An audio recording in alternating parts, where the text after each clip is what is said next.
Hey guys, how's it going? This is Natinator, and welcome back to a new creepypasta reading. I really like this story, and it has a really interesting concept with a nice writing style. It's titled, Higher Powers. Now as always, turn out the light, get comfortable, and let the story begin. The chairs were the old-school folding kind, brown metal with tan cushions that were almost comfortable. They were usually folded and stacked neatly against the wall in the basement of the church on Deonan Street. 3 times a week they were unfolded and made into a circle, once for Bible book club on Monday afternoons, another time for prayer group on Tuesday mornings, and then every Friday night for meetings. Some Fridays, the circle could get up to 20 members. Most weeks it was half that. Tonight was less. Langston didn't really care. He just needed a meeting. It had been 6 years since the last time he'd got high. It didn't matter. His life was a constant series of triggers. Whenever he felt like pulling one, he would end up here, in this circle, or one just like it, telling strangers he occasionally recognized explicit details of how he threw his life away. The ritualistic aspect of it was important. The circle was important. The repetition was important. They joke about how people get addicted to meetings instead of drugs. Langston didn't mind the trade-off. At least meetings didn't send you to the emergency room with abscesses, or into jail for the weekend, sick and detoxing. They don't kill you and swallow you whole like addictions do. He sat down at one of the chairs, 6 synthetic sugar packets heartlessly drowned into his coffee. The styrofoam cup was warm in his cold hands. The meeting was about to start. There was a banging noise coming from down the hall. It sounded like a door hadn't been closed properly, and the echoing, cavernous booming rattled through the empty basement and into the little meeting room. The girl next to him was pounding her feet against the cement in time to the noise. She was grabbing her knees with her fingers. Her nails were mostly imaginary, gnawed nearly to the bed. Between the way she looked and the way she acted, it was either her first meeting or a court-mandated appearance. Both options were lousy. He smiled over at her, and she turned her head slightly. There was something wrong with her eyes. She looked down again. Her blonde hair with dull roots obscured her face and her eyes. He could hear her teeth grinding against each other. It sounded like an old and dying machine. He looked away. Someone was speaking. It was Mark. Langston had seen him at dozens of meetings. He'd heard his story dozens of times. He could tell it. Wife divorced him, then he was fired. Now his brother was dying of esophageal cancer. The repetition was good for people. The ritual was important. The door rattled off in the distance. It sounded like it was being slammed and reopened by wind. It had been breezy all day, with the October leaves flying in twisting little patterns across the sky. Red and gold and dying in celebratory sacrifice for the coming of fall. After Mark finished, someone else went. Langston heard them as a dull noise. Waves in a seashell in another room. He couldn't focus. He couldn't stop thinking about her eyes. She was still grinding her teeth. He noticed her knuckles were cut up and weirdly scarred. She was making very, very weird noises very, very quietly. Deep, jagged breaths, with another noise coming from her. A weird, sibilant sound. Was that really what her eyes looked like? It must have been the light. A reflection. Someone was talking. He couldn't hear a thing. He tried to pay attention. The person talking was saying it seemed like there was a new member, and she would want to say something. He saw the girl next to him raise her head. She stood up. There was a loud bang down the hall. The lights flickered. They came back on. The girl's breathing sounded weird. She turned and looked at him. Her eyes. It wasn't the light. That's what they looked like. "Sure," she said. Her voice sounded so normal. That made it worse. "I'd love to tell you my story." What was that noise in the hall? It almost sounded like something was walking around. Shuffling?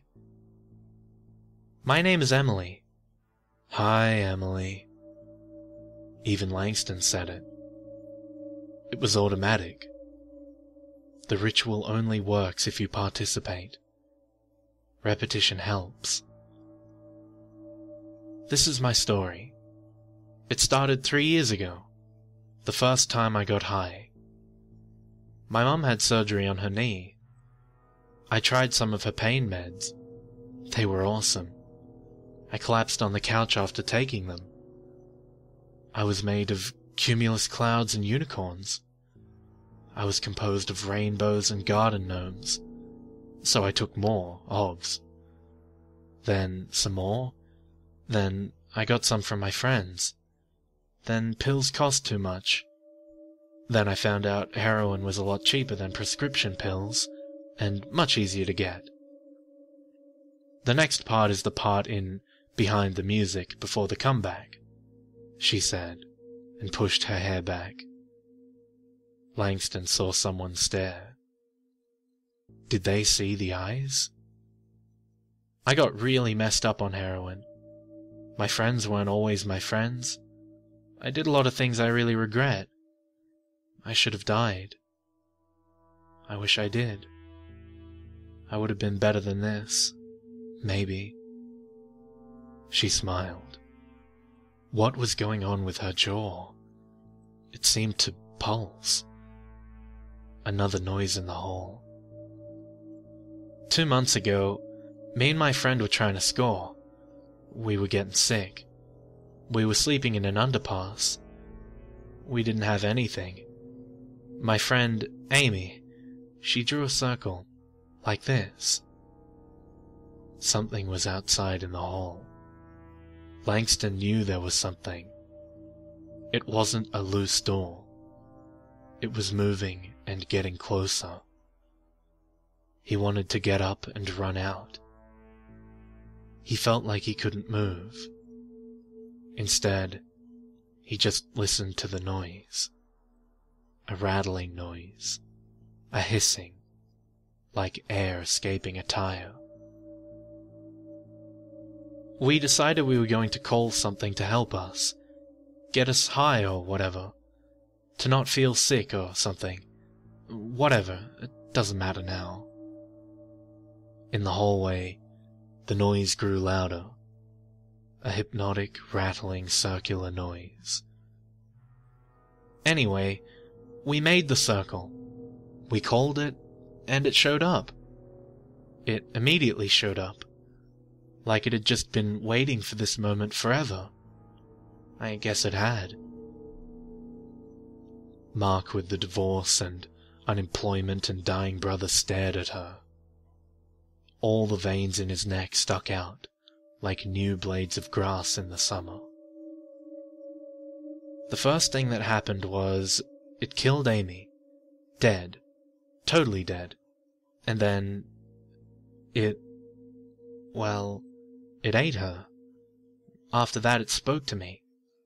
It asked if I still wanted what I called it for. Did I want its help? And I told it yeah. Because why the fuck not? I'll take living and not dying for 500, Alex. Langston realized the feeling he had of being trapped wasn't just a sensation. He couldn't move his body. It was as if he was nailed to the old school brown metal chair with the almost comfortable cushion. He told me he'd been asleep for a really, really long time. Now he was up, because of us, and all he wanted was to eat.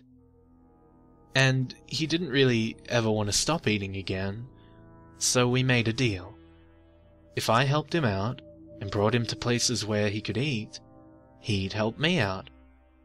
He couldn't get me heroin, but he could get me high in a different way. I could eat with him. I said yes. So then he changed me. My eyes first, then other things. She looked over at Langston. Her slit pupils widened and contracted in the fluorescent night. He felt his legs spasm. She laughed. Guess what? I like this better than junk. Better than anything. He told me the more pain and sadness people have in their life, the better they taste. All that sorrow flavors the body. She walked over to Langston. She put her hand on his shoulder. Her hands didn't feel like skin, like human skin. And he's right. Sadness tastes magnificent. Like rainbows and fucking unicorns. But he needs a circle to pull him into this world. So I told him I have an idea. A way we could kill 2 birds with 1 stone. Or kill something, at least. Behind the door, something hissed. This is our 5th meeting. 5th town in 2 months. No one has caught on yet. Of course, we don't leave a lot of evidence in our wake. Most of it we swallow. Her mouth changed. Opened wide, then wider, then wider. Her jaw unhinged as they watched, helpless. Her tongue, forked and long, emerged from her red mouth like a newborn child. She licked the air and smiled at Langston. "I think you're first," she said to him quietly. Then, louder, "We're ready!" The door opened.